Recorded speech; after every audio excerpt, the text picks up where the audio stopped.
New Zealand rose from the seafloor 10 to 15 million years ago and has many natural attractions.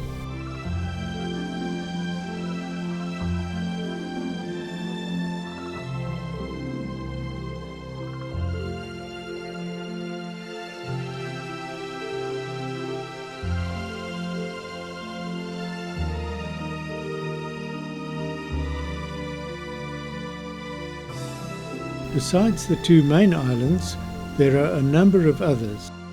The Bay of Islands in the north has 144 of them, some of which can be seen by taking a boat trip.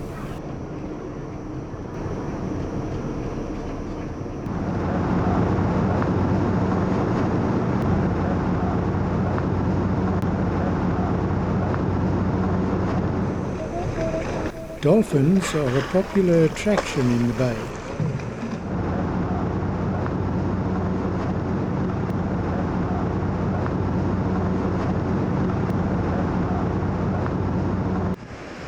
One of the highlights is the hole in the rock. It takes skill on the part of the skipper to negotiate the hole. A mistake and one can get into difficulties, as happened to one boat in the not too distant past.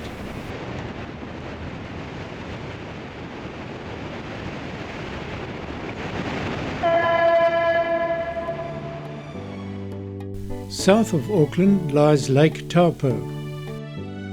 There is a lot of geothermal activity in the area. At the craters of the moon, steam vents are constantly collapsing, shifting and reforming, giving the place its rather strange appearance.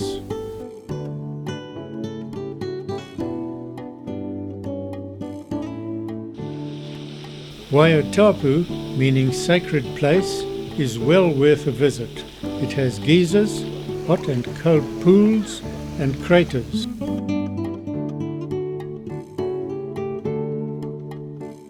The various colours are due to minerals leached from rocks deeper down.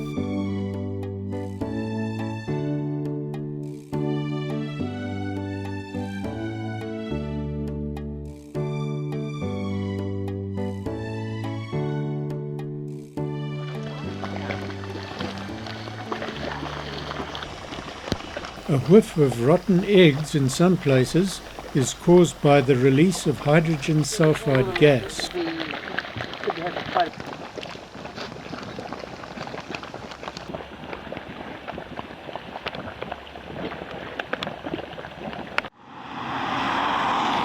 With 3 active volcanoes, Taupo is regarded as the beginning of the Pacific Ring of Fire.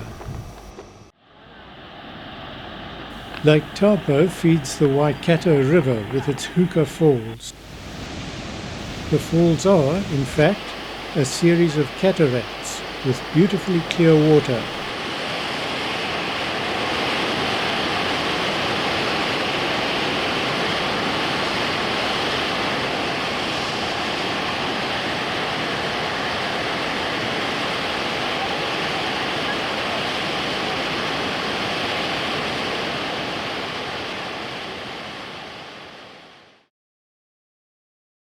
A railway from Christchurch in the South Island crosses the Canterbury Plains before winding through the Southern Alps to the west coast. The picturesque mountains were pushed up by gigantic geological forces.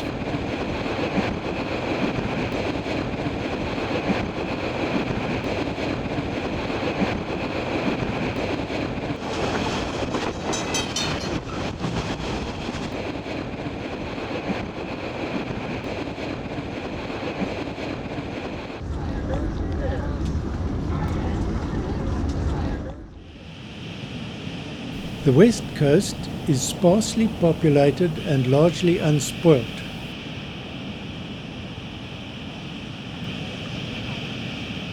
The Pancake Rocks have bands of limestone alternating with bands of softer mudstone. Erosion has caused these unusual features and the formation of blowholes.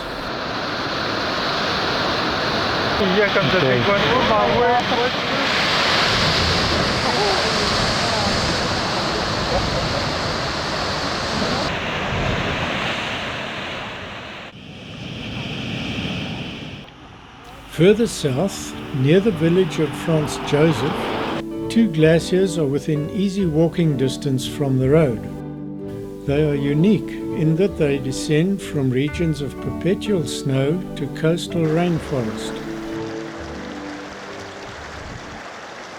Sadly, the terminal faces of the glaciers have been retreating for many years, like others elsewhere in the world.